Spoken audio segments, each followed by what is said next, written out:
ஒரு தமிழனை வளர விடாம கீழே தள்ளுறதே இன்னொரு தமிழ தாண்டா அப்படின்னு சொல்லி அந்த ஒரு கூற்றை வந்து என்னை மாதிரி நிறைய இடத்துக்கு பயணம் பண்ற நிறைய பேர் உங்களுக்கு இது தெரிஞ்சிருக்க வாய்ப்பு இருக்கு.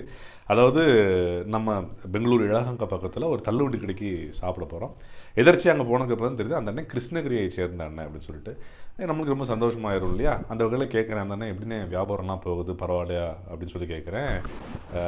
என்னன்னா எனக்கு வந்து லோக்கலில் இருக்கவங்ககிட்ட கூட பிரச்சனை வரதில்ல, ஆனால் நான் இங்கே இருக்கக்கூடிய தமிழ்காரங்க வந்து சாப்பிட வராங்க, வந்துட்டு ஒரு சில பேர்லாம் வந்து பார்த்தீங்கன்னா தண்ணியை போட்டுட்டு காசு தராமல் ரகலை பண்ணிட்டு இருக்காங்க அப்படின்னு சொல்லிட்டு அவரும் அகைன் அதே விஷயம் தான் சொன்னாப்புல, நம்மளுக்கு கேடு வந்து நம்ம ஆட்கள் தான் அப்படின்னு சொல்லிட்டு.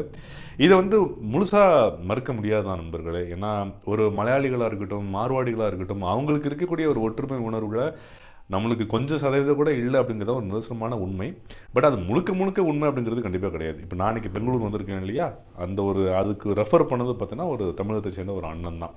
அவர் இல்லைன்னா இந்த ஒரு இன்டர்வியூ கால் எனக்கு வந்திருக்குமானா அது ஒரு சந்தேகம் தான். இப்போ என்ன எடுத்துக்கிட்டிங்கன்னா என்னுடைய மொத்த கரியரில் வந்து பார்த்தீங்கன்னா இது வரைக்கும் நிறைய பேர் ரெஃபர் பண்ணியிருக்கேன், பட் 2 பேருக்கு வந்து வேலை கிடச்சிருக்கு. ஸோ இந்த மாதிரி நம்மள நிறைய பேர் மாற்றத்தை நோக்கி நம்மளை சுற்றி இருக்கவங்க முன்னேறணுங்கிற ஒரு எண்ணம் நிறைய பேருக்கு இருக்க தான் செய்யுது. பட் இருந்தாலும் அந்த ஒரு உணர்வு நம்ம எல்லாரும் சேர்ந்து மேலே போகிறத ஒரு உண்மையான வளர்ச்சி அப்படிங்கிற ஒரு ஒரு விஷயத்தை வந்து நம்ம எல்லாருமே புரிஞ்சுக்கணும் அப்படின்னு சொல்லி நான் நினைக்கிறேன். ஸோ அந்த அண்ணனாக இருக்கட்டும், இப்போ நான் சொல்லக்கூடிய இந்த விஷயங்களாக இருக்கட்டும், இந்த ஒரு ஒற்றுமை உணர்வு வந்து நிஜமாவே இது இது உண்மைதான் நீங்களும் நினைக்கிறீங்களா? ஏன்னா நிறைய வெளியூரில் மெயினாக நீங்கள் வேலை பார்க்குற நிறைய பேருக்கு இது கொஞ்சம் ஒட்ட வாய்ப்பு இருக்குது. ஸோ அது உண்மையா இல்லையா அப்படிங்கிறது கமெண்ட் செக்ஷனில் சொல்லுங்கள். சந்திப்போம்.